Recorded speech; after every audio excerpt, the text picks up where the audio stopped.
नमस्कार दोस्तों। तो इस समय पूरे देश में चर्चा है पहलगाम में हुए आतंकी हमले की। और आतंकी हमले को लेकर चाहे मेन स्ट्रीम मीडिया हो, इलेक्ट्रॉनिक मीडिया हो, प्रिंट मीडिया हो, चाहे आज हमारे आम आदमी के हाथ में जो एक बहुत बड़ी शक्ति है सोशल मीडिया, उस पर आपको तरह तरह की पोस्ट, तरह तरह के वीडियोस और तरह तरह की अपडेट्स दिखाई दे रही हैं। जो पहलगाम में आतंकी हमला हुआ उसके बारे में जानकारियां देती हुई नजर आ रही है। पहलगाम में आतंकी हमला जिसमें 26 लोग मारे गए, निश्चित ही बहुत ही निंदनीय घटना है। और इस घटना के बाद में भारत सरकार ने जो सख्त पाबंदियां लगाई हैं, काफी हद तक उनकी प्रशंसा करनी चाहिए, लेकिन आगे और भी ऐसे प्रयास करना चाहिए कि इस तरह की घटनाएं ना हो।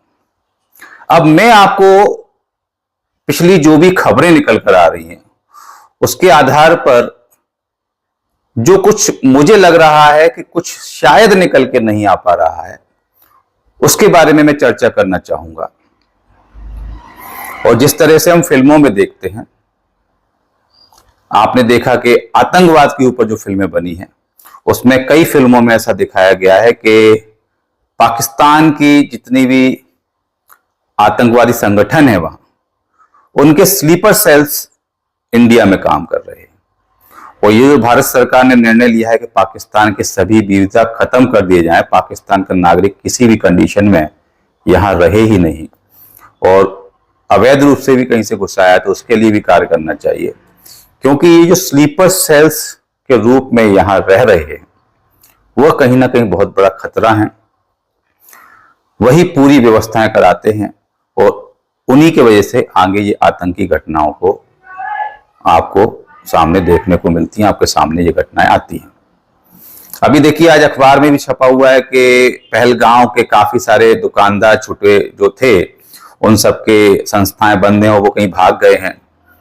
तो ये एक बहुत बड़ा सवाल है कि वो वहां पर कितने समय से रह रहे थे, क्या कर रहे थे, कहां से आए थे और घटना में उनकी क्या भूमिका रही, और घटना के बाद तुरंत गायब क्यों हो गए। क्या वे पाकिस्तान के आतंकवादी संगठनों के स्लीपर सेल्स थे? इनके बारे में हमारा इंटेलिजेंस फेल कैसे हो गया।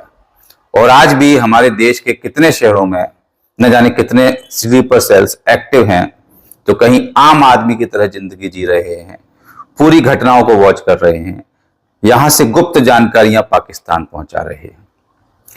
ये फिल्मी नहीं, ये हकीकत की घटना है जो माफ कीजिए पहलगाम में हुई है और जो पुलवामा में भी हुई थी। तो ये पहलगाम में घटना हुई, इसमें एक बहुत बड़ी बात निकल के आ रही है कि आतंकवादी आए और आतंकवादियों ने आकर वहां जितने भी पर्यटक थे उनसे उनके नाम पूछे। आतंकवादियों ने नाम क्यों पूछे? नाम पूछे, साथ में उन्होंने जो सोशल मीडिया पे चल रहा है, मेन स्ट्रीम मीडिया में चल रहा है उसके अनुसार कि उन्होंने नाम भी पूछे, उन्होंने धर्म भी पूछा, उन्होंने कलमा भी पढ़वाया, उन्होंने पैंट भी उतरवाई, तमाम तरह की बातें चल रही हैं। और ऐसा भी बताया जा रहा है कि धर्म देखते हुए ही उन्होंने गोली मारी है। लेकिन मैं यहां पर थोड़ा सा इसमें और गहराई में जाने का प्रयास करूंगा और आप भी ध्यान से समझें कि वहां जो पर्यटक थे, उन पर्यटकों के बीच में कुछ लोग थे जो आर्मी से थे, नेवी से थे, आईबी से थे, इंटेलिजेंस से थे। और क्या कहीं ऐसा तो नहीं कि आतंकवादियों के टारगेट पे हमारे वो जाबाज ऑफिसर हों, इसलिए नाम पूछा गया हो और उनके साथ में बाकी भी आसपास लोग मारे गए हों? क्योंकि देखिए, आज अखबार में जो खबर छपी है कि वहां कुछ स्लीपर सेल्स थे जो छोटे मोटे काम धंधे दुकान चला रहे थे और अब वो दुकान बंद करके वहां से गायब हैं। अचानक कहां चले गए, कितने समय से रह रहे थे, वहां क्या कर रहे थे, किन लोगों के संपर्क में थे? क्योंकि जिस तरह से हम देखते हैं, हमारे यहाँ आतंकवाद पे बनी हुई कुछ फिल्में भी आई हैं और उसमें दिखाया गया है कि दुश्मन हमारा बॉर्डर के उस पार तो है ही, लेकिन स्लीपर सेल के बीच में, हमारे बीच में भी दुश्मन छुपा हुआ है। और ये स्लीपर सेल्स यहाँ पर सब चीज़ों की जानकारी रखते हैं, यहाँ से गुप्त सूचनाएं पहुंचाते हैं। तो क्या कहीं ऐसा तो नहीं कि इस पूरे आतंकवादी हमले के पीछे भी ऐसी कोई साजिश हो, हमारे कोई जांबाज अधिकारी हों जो इनके टारगेट पे हों और स्लीपर सेल्स के द्वारा इनको पूरी जानकारी मिल रही हो। और आप यकीन मानिए कि जो दुश्मन हमारा बॉर्डर के दूसरी ओर है उससे लड़ना आसान है, क्योंकि हमें पता है कि वो दूसरी ओर है। लेकिन जो दुश्मन के एजेंट, जो स्लीपर सेल्स हमारे देश में ही अलग अलग शहरों में अलग अलग नामों से हमारे दोस्त बन के बैठे हुए हैं, हमारे भाई बन के बैठे हुए हैं और शायद हमारे रिश्तेदार भी बन के बैठे हुए हैं, हम उनको पहचान नहीं पा रहे हैं, क्योंकि धोखेबाजों को पहचानना बहुत मुश्किल होता है। हम विश्वास करे हुए हैं और वो हमारे पीठ में खंजर भोंकने के लिए तैयार हैं। अब आप समझें कि ये पूरी जो घटना हुई है, इसमें गृह मंत्रालय को, हमारे इंटेलिजेंस को बहुत सीरियसली जांच करने की ज़रूरत है, क्योंकि यदि हमारे देश में स्लीपर सेल्स का जाल फैला हुआ है तो ये बहुत खतरनाक है।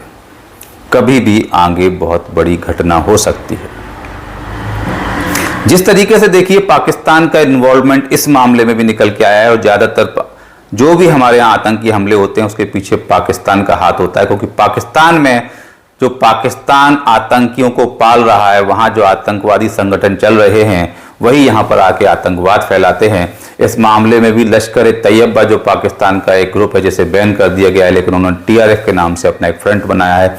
इस टीआरएफ ने जिम्मेदारी ली है, खुलकर बोला है कि हाँ पहलगांव का हमला हमने कराया है। और पहलगांव में यकीन मानिए कि इनके टारगेट पे हमारी फौज नहीं थी, इनके टारगेट पे हमारे वहाँ पर जो पर्यटक गए थे वो थे। लेकिन पर्यटकों को टारगेट पे लेने का मतलब क्या था? आप इतने दूर 300 किलोमीटर दूर आ रहे हैं, क्योंकि बॉर्डर पे नहीं है पहलगांव नहीं, बीच में है। बॉर्डर पे होता, बारामूला होता, पुंछ होता, राजौरी होता, तो वहाँ बॉर्डर है, वहाँ पर इस तरह की घटनाएं चलती हैं थोड़ी बहुत। लेकिन यहाँ पर स्पेशली इतने दूर आए हैं, उस स्पॉट पे गए हैं, यहाँ पर हमारे डिफेंस के लोग थे, वहाँ पर गए हैं, वहाँ नाम पूछा है, फिर गोली मारी है। तो क्या इस पूरी घटना के पीछे ऐसा कुछ तो नहीं कि ये सोची समझी साजिश हो उन जाबाज ऑफिसर्स को मारने की? बहुत गंभीर विषय है, घटना ऐसी है कि जिस पर लंबे समय तक चर्चा चलती रहेगी। देश की सरकार को कठोर निर्णय लेने की जरूरत है। कुछ निर्णय अभी लिए हैं, सिंधु जल समझौता हो या वीज़ा रोक देना, क्योंकि देखिए वीज़ा यदि वहाँ से नहीं मिलेगा तो जो आज बड़े आराम से यहाँ आ पा रहे हैं वो लोग तो कम से कम रुक ही जाएंगे। इसके अलावा अवैध रूप से भी जो लोग आ रहे हैं उनको भी रोकना होगा, क्योंकि उसमें भी कोई साजिशकर्ता हो सकते हैं। तो ये घटना एक बहुत बड़ा सबक है, बहुत कुछ सिखा के जा रही है। इससे हमें समझने की ज़रूरत है, सोचने की ज़रूरत है, क्योंकि हर एक घटना कुछ न कुछ सिखाने की कोशिश करती है। आंख मूंद लेंगे तो कुछ नहीं सीख पाएंगे, लेकिन परत दब परत खोलने की कोशिश करेंगे, उधेड़ने की कोशिश करेंगे, तो यकीन मानिए अंदर कुछ चौंकाने वाले खुलासे निकलेंगे। और उन खुलासों का सामना हमको करना पड़ेगा, उन हकीकत का सामना हमें करना पड़ेगा। और यदि आतंकवाद को जड़ से ख़त्म करना है तो ये लिंक को कनेक्ट करते करते हमें पाकिस्तान कि उन दहशतगर्दों तक पहुंचना पड़ेगा जिनके टारगेट पे हिंदुस्तान हमेशा रहता है। और पाकिस्तान के विरुद्ध भी बहुत बड़े कठोर निर्णय लेने की ज़रूरत है। अभी काफ़ी सारी पाबंदियां हैं, लेकिन यदि ये पाबंदियां भी पर्याप्त ना हो तो आगे और ज़्यादा निर्णय की ज़रूरत है। क्योंकि आपको मैं बता दूं कि जिस तरीके से ये घटना को अंजाम दिया हुआ है, ये बहुत सारे प्रश्न खड़े कर रहा है। और फिर मैं बोल रहा हूँ कि जिस तरीके से वहाँ अभी जो खबरें आई हैं कि कुछ स्लीपर सेल्स थे वो अभी गायब हैं, तो वो कहाँ गए, कहाँ से आए, पूरा डिटेल निकालने की ज़रूरत है। तो मैं दर्शकों से बोलूँगा कि कहीं ना कहीं यदि आपको लगे कि इस वीडियो में जो हकीकत, एक हिडन ट्रुथ निकालने की कोशिश की है, क्या वो भी हो सकता है? यदि आपको ऐसा लगता है और कंटेंट समझ में आता है तो वीडियो को शेयर जरूर करें और मेरे चैनल को सब्सक्राइब भी कर दें, ताकि आने वाले ऐसे ही संवेदनशील मुद्दों पर जो भी कंटेंट हो वो आपको मिलता रहे। अगले ऐसे ही किसी संवेदनशील मुद्दे पर फिर से चर्चा के लिए आपके सामने आऊँगा। जब तक के लिए नमस्कार, जय हिंद।